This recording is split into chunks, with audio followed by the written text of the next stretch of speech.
So we'll continue our talk about the musculoskeletal system.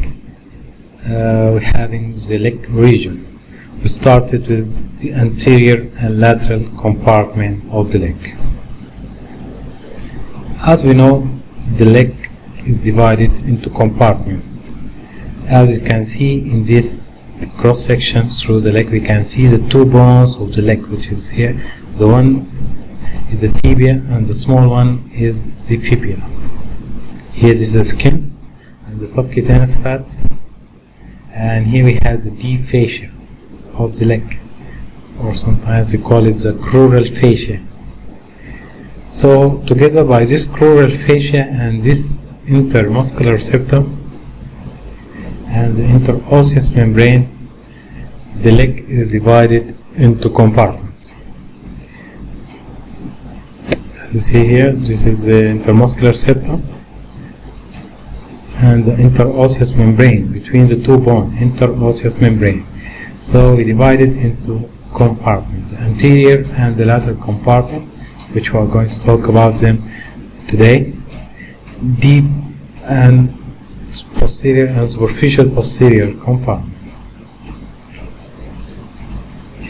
So regarding the anterior and lateral compartment of the leg, about the muscles, the anterior compartment contain four muscles: the tibialis anterior muscle, the extensor hallucis longus muscle, the extensor digitorum longus muscle, the fibularis tertius, another name is proneus tertius, also may be absent.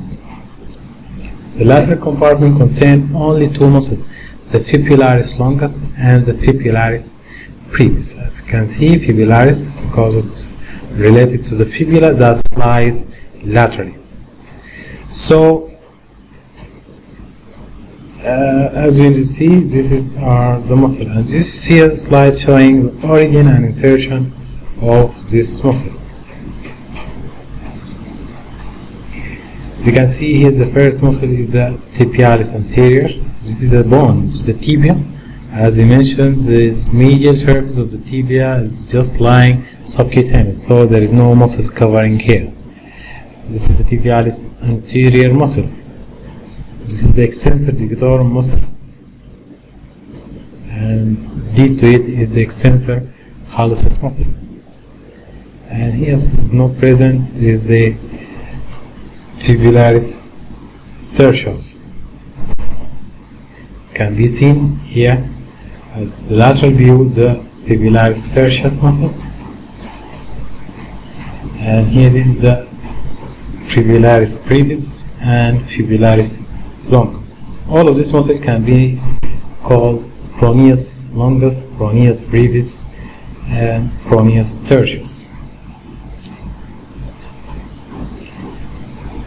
So, as we see, the muscle of the anterior compartment, all of them are innervated by the deep peroneal nerve.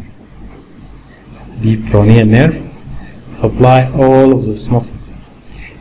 Regarding the tibialis anterior, it originates from the lateral surface of the shaft of the tibia and interosseous membrane, and inserted at the medial cuneiform and the base of the varus metatarsal. So it extends the ankle joint and invert the foot as a subtalar and tarsals and transverse tarsal joint. So inversion is a special movement. We are going to see it in the few next slides. Extensor digitorum longus, it originates from the anterior surface of the fibula and inserted at the extensor expansion of the lateral four toes.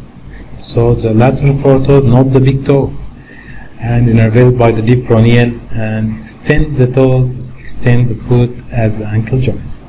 So proneus tertius, it's also originated from the fibula. It's inserted into the base of the fifth metatarsal. It's innervated by the deep peroneal. It extends the foot at the ankle and it do eversion. So please focus at the inversion and eversion, which is special movement we are going to see now. extensor hallucis longus, it's also from the fibula, anterior shaft, and inserted at the base of the distal phalanx of the greater toe. It's innervated by the deep peroneal nerve and extending the big toe. It's also extending the ankle joint, and it is inverting the foot. So this is how inversion, and this is eversion. Okay. So when the foot moves medially, this is inversion. When it moves laterally, this is eversion. So the tibialis anterior and the flexor hallucis longus both cause inversion, while the peroneus muscles causing eversion of the foot.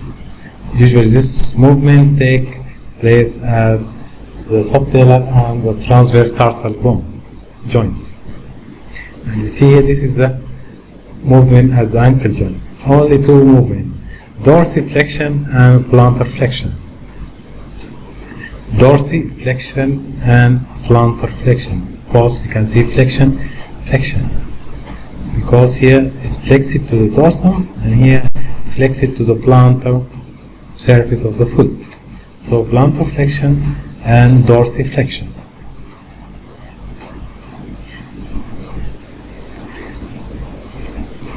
So this is the anterior compartment again, tibialis anterior, extensor hallucis longus and extensor digitorum longus. Anterior compartment.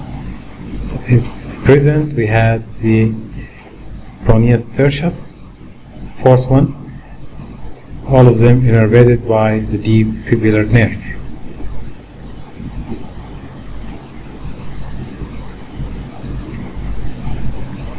As we see here, there is a fibrous band running here, which we call the extensor retinaculum, thickening of the deep fascia.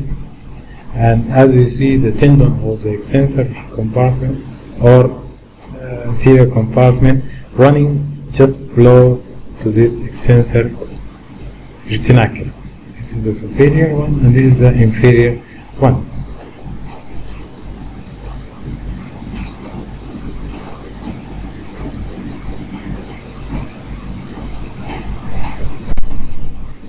The muscles of the lateral fascial compartment containing two muscles, the peroneus longus and the peroneus brevis. Also we call it fibularis longus and fibularis brevis. Both are originated from the lateral surface of the shaft of the fibula. The longus inserted at the base of the first metatarsal and the medial cuneiform, so it's inserted medially, so it's crossing from lateral to medial. Regarding the brevis, it's inserted at the base of the fifth metatarsal. Both are innervated by the superficial peroneal nerve.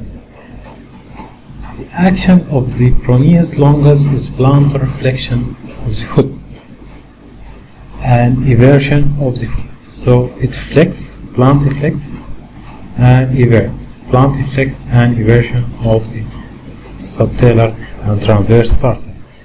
Regarding the peroneus brevis, its action is flexion of the ankle and eversion. So the same action. So both muscles having the same action. You can simply look here, we see the muscle with the long tendon, it is the fibularis longus because it has a long tendon more than the fibularis brevis. This is the fibularis brevis. Both of them has the same origin from the shaft of the fibula, but this above and this below, but different insertion. This is the longest, is inserted medially at the base of the first metatarsal and the medial cuneiform, whether the lateral or the fibularis brevis inserted at the base of the fibs, which is very common here. We had a fracture at the base of the fibs and usually displaced. We have this fracture can called Jones fracture, and usually displaced due to the muscle, which is the fibularis brevis muscle. So this is the superior and inferior extensor retinaculum, which had been mentioned in the previous slides. Here this is the superior and inferior fibula retinaculum. also the same thickening of the deep fascia. This one in blue are the synovial sheaths. It's a tendon. Synovial tendon sheaths. Okay? And here these are the persons, the tendon person. This is the sheath and this is the synovial tendon person. So the blood and nerve supply of the anterior and lateral compartment. The anterior compartment is innervated by the deep fibular nerve. This is for the nerve supply. And the blood supply is by the anterior tibial artery. You can see it here. This is the anterior tibial artery running with the deep fibular nerve. Regarding the lateral compartment, it's innervated by superficial fibular nerve. Has a blood supply by the posterior tibial artery. As you see here, the anterior tibial artery will continue as the dorsalis pedis in the dorsum here of the foot.